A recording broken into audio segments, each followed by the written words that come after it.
So finally, our president has made a statement concerning the killings in Benue State. Like, as far as Nigeria government keep rehabilitating or calling the terrorists repentant terrorists, like what is happening to them when it comes to insecurity in Nigeria is going to get worse. A lot of people have come out and said that the terrorists are supposed to be treated like terrorists, not to rehabilitating them or calling them repentant Boko Haram. So Tinubu made a statement telling the governor of Benue State to go and reconcile with the terrorists, like to go and negotiate with them. My people, have you ever had a thing like this? As negotiating with the terrorists. This is the people that are buying your own citizen and they want to go and reconcile with them. My people, how did we get here? Things have already gotten out of hand. What a country. Even in Tinubu's statement, there was no emotion attached. Like, Tinubu did not even consider these people that lost their loved ones. Like, his statement was so insensitive. In a said country, is Tinubu not to be in Benue State by now, sympathizing and also consoling these families that lost their loved ones? But look at his statement. What a country. Let me allow you guys to take a look and hear what Rufai have to say concerning the killings in Benue State, as well as other things that are happening in Nigeria. Nigeria is bleeding, my people. Nigeria is at war. Couple of things, Vimba, thank you so much. Number one, I feel very sad this morning about Benue. And I must have to repeat, it is another one too many in our country.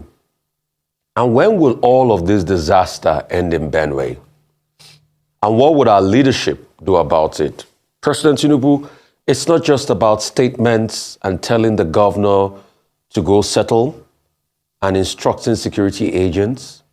It's about being on ground the very first day. President Tinubu, you tweeted when we had our Boko Haram problems, when Goodluck Jonathan was president, that the buck stops with the commander-in-chief. We are repeating those your tweets to you today.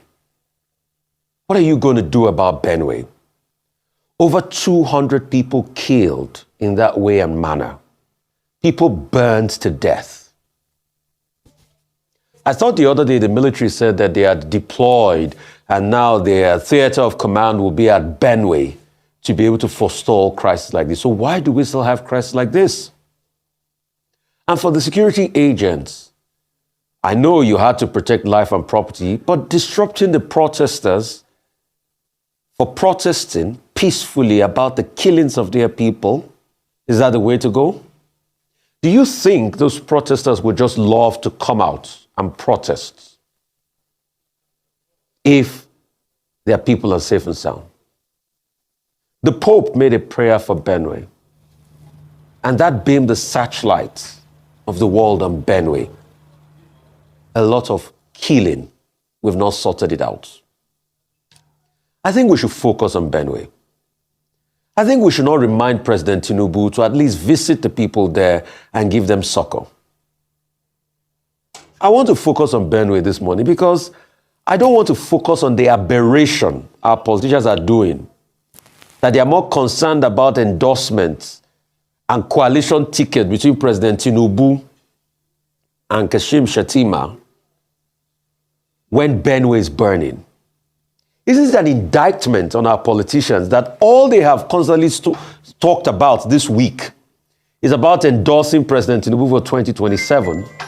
When Benue is burning, when there's rampant insecurity in the country, when the state of the economy is unpalatable, there's high level of inflation, there's pain and penury, when we demand accountability and we don't see it, when Nigerians ask why 39 billion will be spent to renovate an ICC, and all they'll tell us is that we don't have class and we don't have tastes.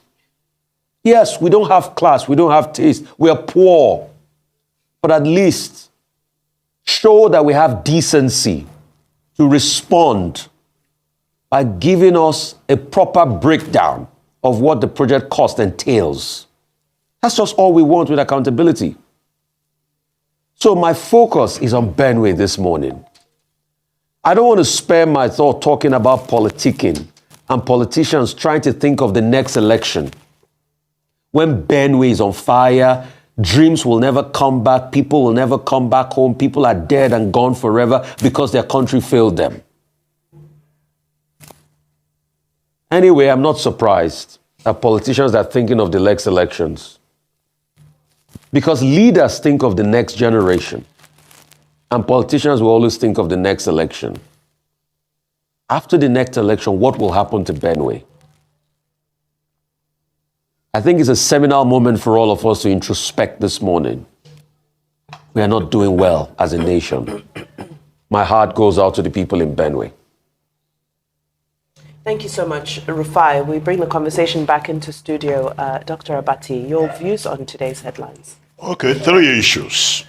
I would, where do I start from? First, let me start with the incident that happened in Gombe, where there was a meeting of the All Progressives Congress Party. Chairman of the party, Dr. Abdullahi Ganduje, in attendance. The Northeast APC chairman also in attendance. And the meeting degenerated into absolute chaos, to use that phrase. What happened was that in his speech, we were told that Dr. Ganduje did not acknowledge Vice President Kashim Shettima. Similarly, the Northeast chairman of the APC also did not acknowledge Vice President Kashim Shettima.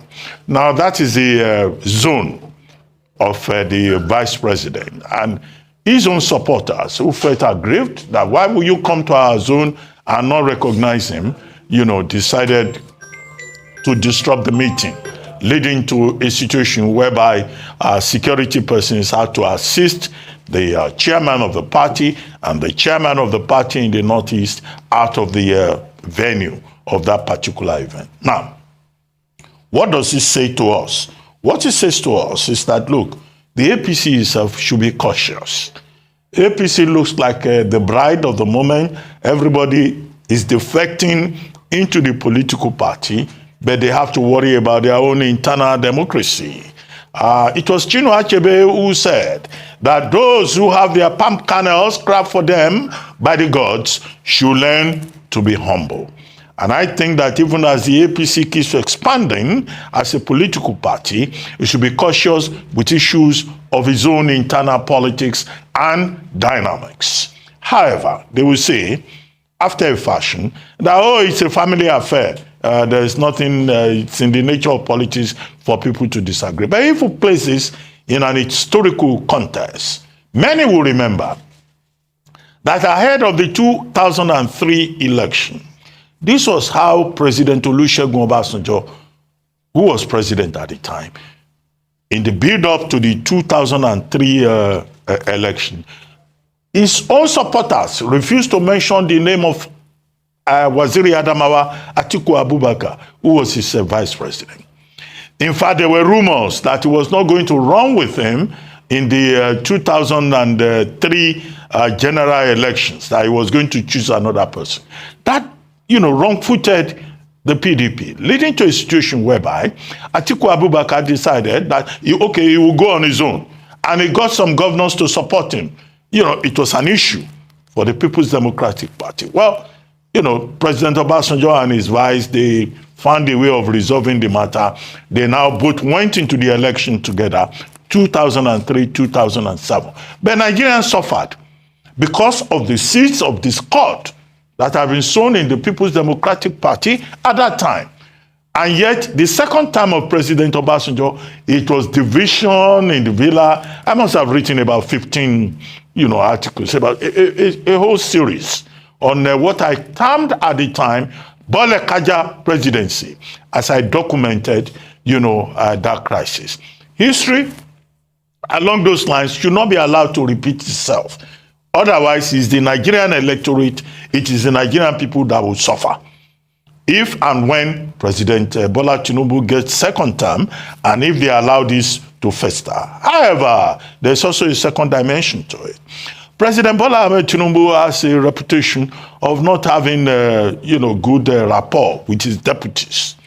When he was governor of Lagos State, 1999 to 2007, He alone had 3 deputy governors.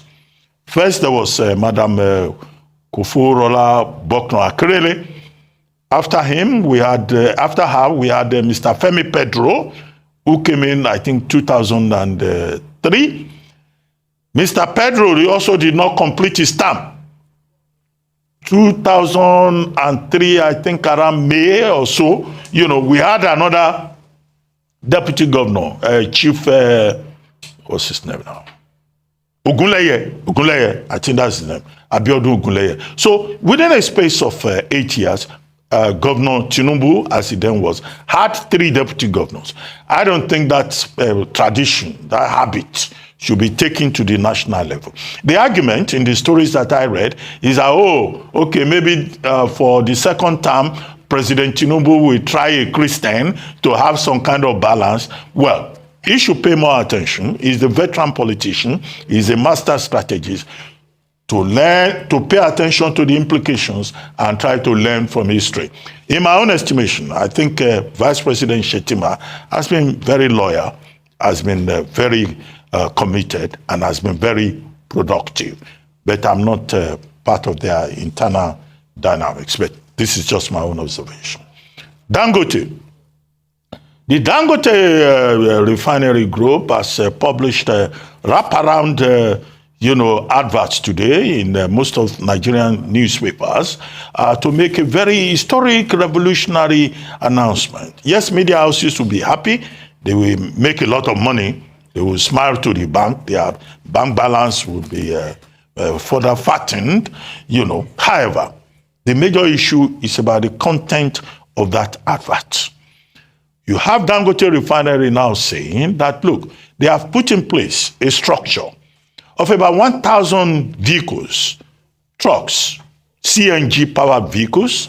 They are also building about 100 CNG stations all over Nigeria to make it easier for finished products, whether it's fuel, PMS, or gas, to get to the end users. Whether these end users are big companies or moderate companies, in fact, they are also providing credits facility of a minimum of, I think, 500,000 liters within 2 weeks. And all of this, according to them, is to ensure energy efficiency, to reduce cost, to ensure sustainability, and above all, to support President Tinubu's renewed hope agenda. In other words, this is a case of, the private sector supporting government policy. At the level of principle, I think that this is commendable. At the level of the objective of also promoting clean energy, okay, they are selling fuel, they are selling gas, but they are also going to, provide CNG vehicles, provide CNG stations. Well, from what I have read, I think that, this is an important development to the extent that it will make life easier, even for telecom operators. I hope the telecom operators that will now get supplied direct will also behave like corporate citizens and make sure that we, the people that are always paying so much to even make phone calls, all these dropped calls and all that they also show good faith and not just depend on the generosity of Dangote Refinery or Dangote Group. So thank you, Dangote Group. But the taste of the pudding is in the eating. This is a process that is just to start today, right? Now, when we see the effect, we will now be in a better position to do an assessment, which is our job. Now, finally, Benue. What is happening in Benue is very sad.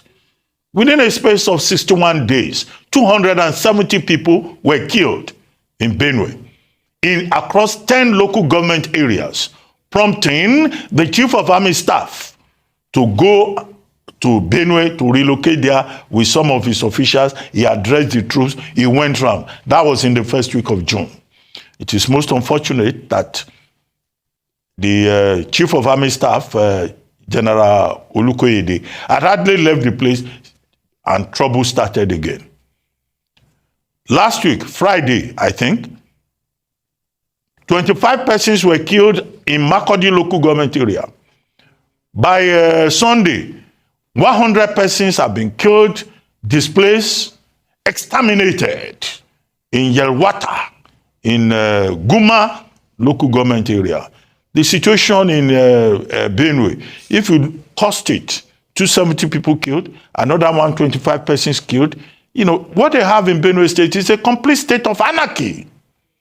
And I think that the Nigerian government has a responsibility to ensure peace, not just in Benue, but in all parts of this country. After all, the Constitution of Nigeria, Section 14, sub 2 thereof, says that the security and the welfare of the people shall be the responsibility of government. Shall. It's not a matter of opinion. Shall. It is obligatory.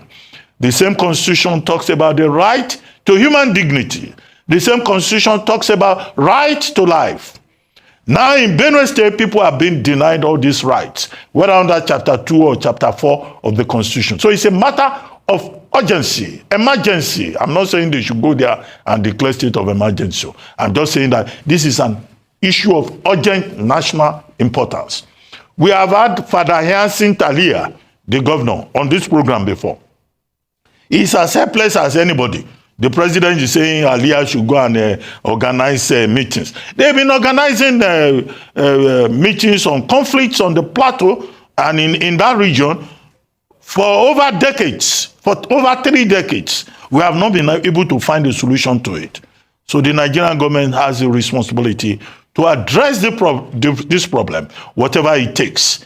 And the Pope has intervened. The Pope prayed for us. Well, we thank the Pope. Northern Christian Association of Nigeria is also saying that the government must act. Indeed, the killings in the Benue must stop. And the buck stops at the desk of President Bola Ahmed Tinubu. Absolutely. It is concerning to see some of the statements that almost seem to create a degree of distance between the commander-in-chief of the defense forces and the governor of the state. In this time that we feel that there should be a unified front. This is not a time for us to debate about whether this is the federal responsibility or whether this is a state or a governor's responsibility. This is a time for urgent action. Now, when you look at the international headlines, it's devastating to read about it. And it's unfortunate that it often takes international headlines for us to be shocked into some type of urgent action.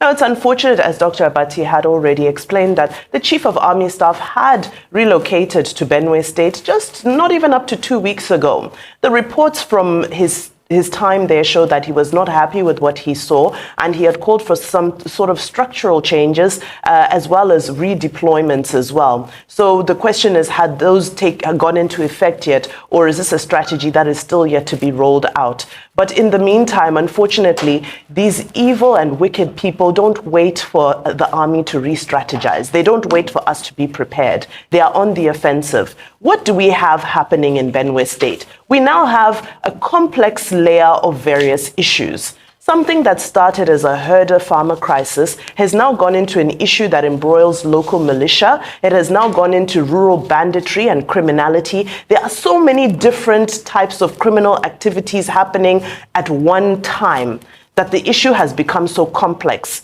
In 2018, the government had introduced the Operation World Stroke. Now, this operation involved multiple agencies to try and tackle the issue, and it did, to a degree, reduce some of the attacks that we had seen. But what were some of the issues? Some of the issues that led to us seeing some sort of limited result in the outcome of this operation is the fact that when people are arrested, we are not seeing efficient prosecution of suspects. We're not seeing efficient rehabilitation of those who have been displaced by this crisis. We're not seeing a continued, sustainable, steady enforcement once the military operation is over. So it's one thing for us to treat the symptoms. There are killings now, and the army will move in for the moment. That's treating the symptoms. But what are the systematic issues that are underlying that need to be addressed so that there can be a sustainable solution to this issue?